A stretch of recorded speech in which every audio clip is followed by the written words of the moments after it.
question is in regards to my mother who passed away in 2015.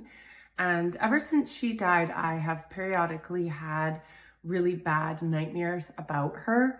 I've never had an instance where she's come to me in a really, kind of magical, mystical way with the white light and telling me that she's okay and all of that. All of the dreams have been very negative and very scary. She's told me several times in my dreams that she doesn't know where she is. She's scared, she's alone, and that's really upset me. And I don't know how to get her out of there, or if I even can from where I stand in the physical. So if you could tell me where she is, and if she's not in a good place, if I could help her get to somewhere that is good, because my mom was a really good person when she was on planet Earth in the physical. Thank you. She is in spirit and she is fine. What you are experiencing is a reflection of something going on within you about your own fears. She's bringing them out in you, but it's not about her, it's about you. We cannot go deeply into this if we cannot communicate more directly with this person at this time, because there are things we would need to explore in depth. But it's not about her, it's about you, and something she is attempting to get you to look at that is a fear within yourself, in your belief system. She is fine. Good day, Bashar. Good day. What would you like to discuss this day?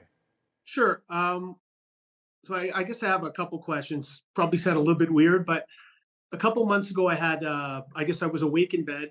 I looked over at my wife, on my wife's side, and the pillow turned into almost like a face. And it was very distinct. It was a man's face with a big beard. And at the time I didn't know who that was or anything. And I ended up looking it up, and it looked like it was the face of like an Anunnaki. Or when I looked at it further, it kind of showed that it was Enki, I believe. And it looked at me and it said, no, no, no. Now, I wasn't fearful or scared or anything. I was just kind of like in a bit of shock. So I looked at it, and then I realized later it wasn't saying no, no, no. It was saying no, no, no, like as in K-N-O-W. Yeah. And Yes. I guess my first question is why did I see that? What does that all mean? What's it trying to tell me? What do I need to know? Well, you were in the proper state to receive direct communication from another level, from interdimensional spirit realms that allow you to know that you can be more than you are, that you are more than you are as a physical being, that you're connecting to the guides that you have, connecting to the information and knowledge that you need to know. How did it feel vibrationally? I mean, I guess I was kind of shocked, just like trying to talk myself that what I was seeing was real and that it wasn't made up or anything. All right. But I'm not asking you how you felt emotionally. How did you feel vibrationally? I guess I felt kind of excited. All right. Then remember that feeling, because that's the vibrational state to come from in all the actions you do in life that are representative of your truth, your passion, who you really are. They're giving you an opportunity to recognize what your true vibrational state is, your natural state, your core essential vibration. So, and it's also a reminder of the ancient wisdom, which is why it kind of came in a representation of a very ancient form. Know thyself, K-N-O-W. So the idea is the more you know yourself, the more you will be your true self, the more you will express your true self, the more you will constantly operate on that vibrational state that was reflected to you in that moment when you were kind of out of the way, when your physical mind was willing to open up and allow you to receive that particular reminder, that particular reflection at that time. Okay, perfect. So then this brings me back to another experience that I had in my mid-20s. Again, I was in bed. My wife was beside me. Her father had just passed away. So at the time I saw a figure in the room. It was very tall with long fingers. It walked over to my wife's side of the bed. And again, I was trying to question myself whether I was seeing things or not. And then I saw the pillow move and I knew right away that this was real, and I woke her up and told her about it.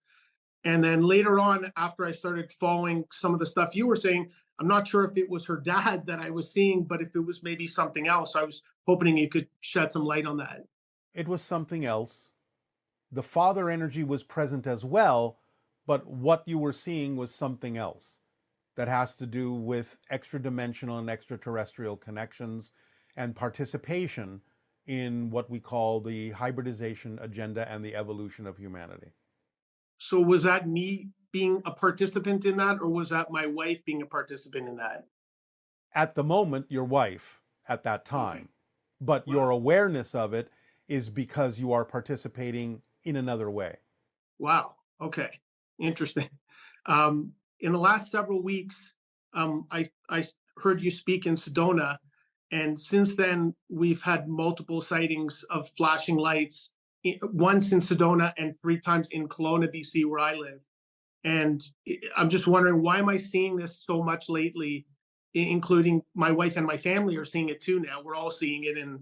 Because you allowed yourself to wake up to the fact that there is a different reality around you that was heretofore invisible. Anytime that you're willing to expand your consciousness, your senses expand along with it to allow you to see what is around you all the time, but most people don't ordinarily see.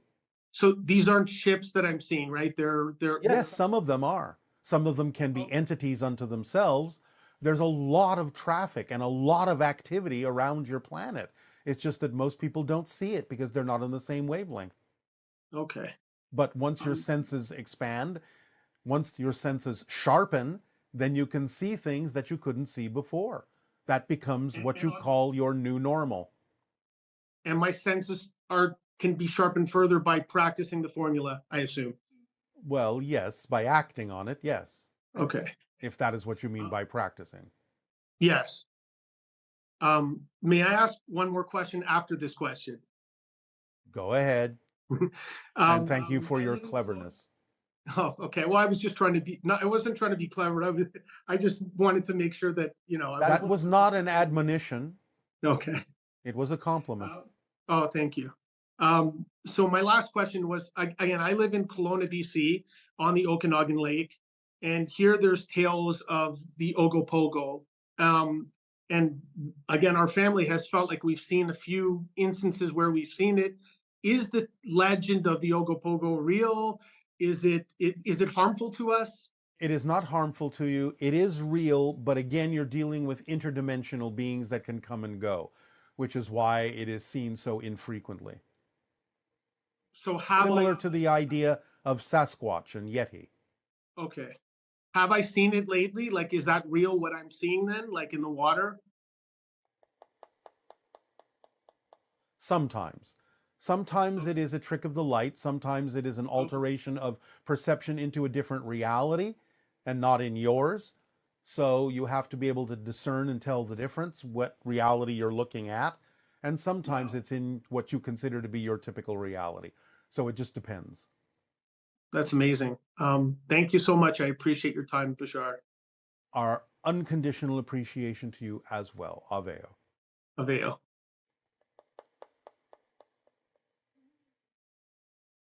Hello, Bashar. I'm wondering if you can provide me information about a species of extraterrestrial beings I met during an astral projection. I saw a male and female of this race. They were very, very lean, extremely low body fat, and dense, ripped muscles on their arms.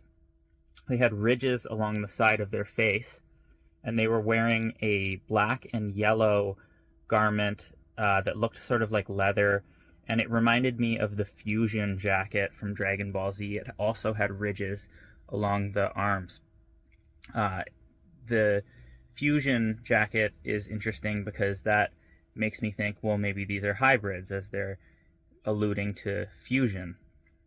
And I'd also like to comment that the name Varya came to me, and I'm wondering maybe these beings are connected to the Virgo constellation. Please expand if you can. Thanks.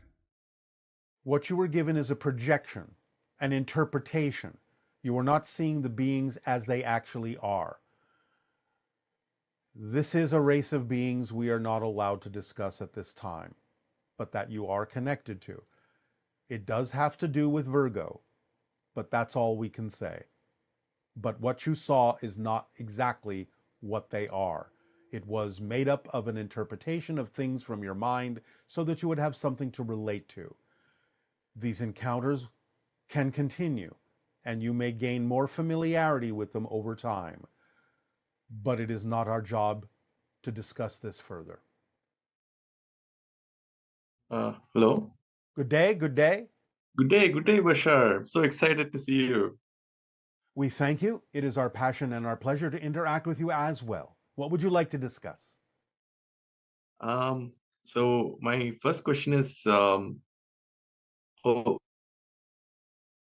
which which extraterrestrial race do I have? Do I have any connections with any extraterrestrial race like the Sirius or Bosnia in location? All humans have connections to extraterrestrial races.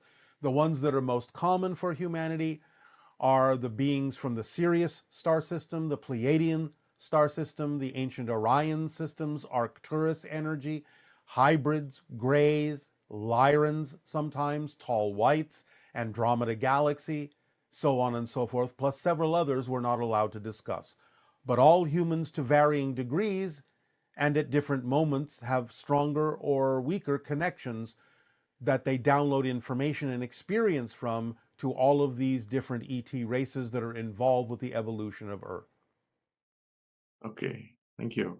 And so do I have any, extended family members on the other side who are, whom I might meet at some point? Yes, you all have soul family members that are non-physical. Okay, so that when open contact happens, we get to meet them. Is that? You're talking about extraterrestrials, you're talking about spirits. Because when you say family members on the other side, it means spirits. Extraterrestrials. Yes. Extraterrestrial, like people. You may meet some of your extraterrestrial counterparts when open contact occurs, yes. Okay, thank you so much. And another one is about the Judeo-Christian culture. I think you spoke about the Merovingian bloodline. Are they still around? They are. It goes all the way back to the idea of the Anunnaki bloodlines. So it still exists in many individuals. It exists in all of you to some degree. Some individuals, some strains, some cultures have a little bit more of it, more direct route to it than others, but it exists in all of you. Okay.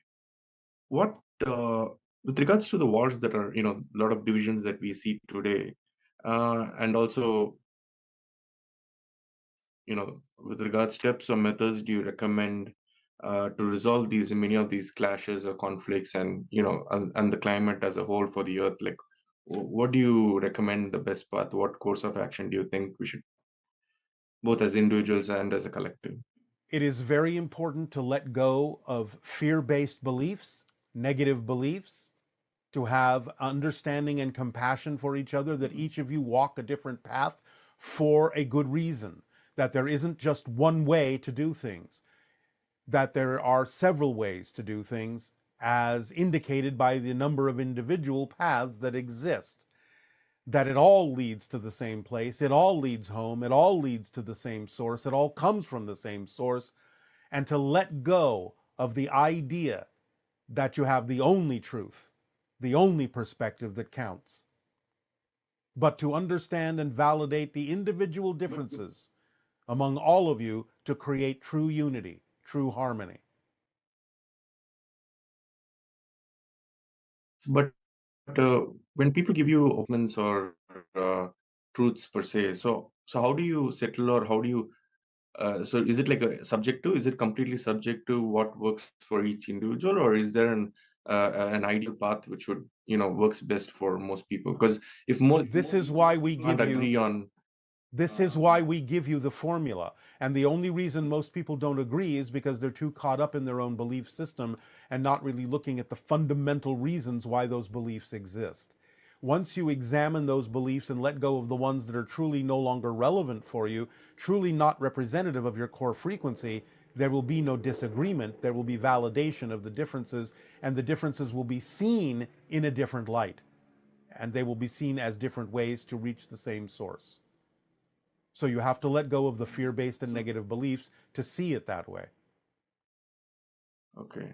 So that's part of how we end up activating many of our genetic markers. By following the formula, you raise your vibration. By raising your vibrational frequency, you activate the genetic markers that are relevant for you at this time to allow for the expansion of consciousness. Thank you. And finally, do you have any personal advice for me as an individual, like what I should do, what path I should take, or Follow the with formula. regards to Follow the formula okay. as precisely as Thank possible, you. because you are unique, and therefore you have your way of expressing your passion and acting as a living example to others of how they can do so for themselves as well. So just by following the formula precisely, then you will be doing everything you can possibly do to serve humanity, which will then in turn serve you. I like when I follow the formula at many points, I encounter divisions. I mean, not divisions, but how do I say, difference of opinion and difference of interest when it comes to language and how we communicate. Is there at some point where those get resolved? Absolutely. Because again, when you raise your frequency, you become more and more empathic and telepathic, and you know what each other are thinking without necessarily using the languages. The languages will start to fall away when you allow yourselves to identify and feel what others are feeling, to relate to it, to understand it, to have compassion for it. When you fall in love with one another, you will speak a different language. Does that help you? Okay. Okay. Thank you. All right, we thank you. Yes, Aveo. absolutely. Good Thank day. you so much. Have a good day. See you, Bashar.